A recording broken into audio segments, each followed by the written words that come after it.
girls. Those people sitting at the table with you, your parents, your grandparents, your friends, your family members, those are the people that are going to be in your life for the rest of your life. Those are the people who make sure that you have your cleats to play football, your shoes to kick the soccer ball, your cheerleading outfits, your football and baseball uniforms. They wash your dirty drawers, day in and day out. They make sure you're fed. And right now, it's your turn to clap for them and let them hear how proud you are to be their son or their daughter. You ready? On the count of 3. 1, 2, 3. You can clap louder than that. Come on. Good job. Thank you. You can sit down now. Or me. Like Michael said, I'm the youngest of 6 5 older brothers.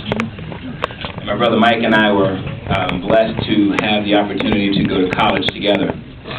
Coming out of Camden, New Jersey, wasn't a joyous time in our lives, the way our community was being developed at that time.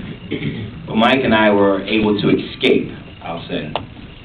Come to a world and a land of people who would clap for you day in and day out, whether you won or lost. You were true Husker fans. You're the best fans in the nation. And people know that around the world, around the country, they know that. When these young men flew out to play in the Virginia Tech game, as the assistant director of development, I had several donors that I was walking around with outside the stadium. I was amazed on how people got out of their cars, ran up to us because we had that little red man on our chest, and said, "Thank you for coming." And the reason why they did that was because the year that they came here to Nebraska, we treated them with such respect. It hurt their heart, where they had to find a way to give it back to us in return. Amen for that. Woo. That's great. It really is. That's great. You need to work around the applause. You really do. That's the question. And before I walk off the stage, as the Assistant Director of Development, my job is to raise $18 million for football, baseball, volleyball, and basketball. My job is to find ways of connecting you who don't have season tickets to finding ways to get season tickets. Forget about what you heard in regards to there's a long waiting list. If you have a relationship with someone in development, sometimes the waiting list gets short. So, by way of me being here tonight, you now have a connection in development. So if you don't call, shame on you, okay? I also work with skyboxes for football. Every football game I'm on the field with some donors. I take them around and give them the pregame experience, and then I go up to every skybox and say hello.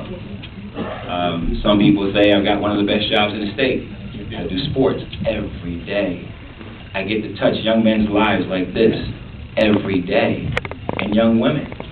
I just flew in from Scotts Bluff, where I was for the last 2 days, and got on a plane this afternoon after doing an autograph signing, and as soon as I landed in Lincoln, the guys were standing in the lobby.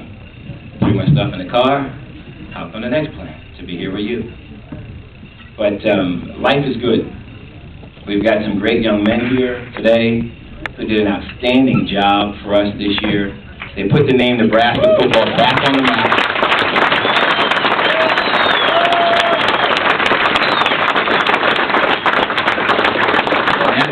That would only be via 2 people that I'm going to call at this point. And one would be my old coach, Dr. Tom Osborne, for bringing back the tradition to Nebraska.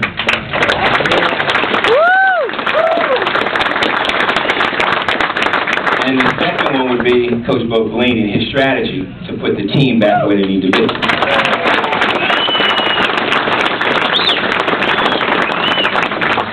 There's a lot of speculation about next year, and we'll just see what happens. We'll let these young men talk to you about what they think is going to happen.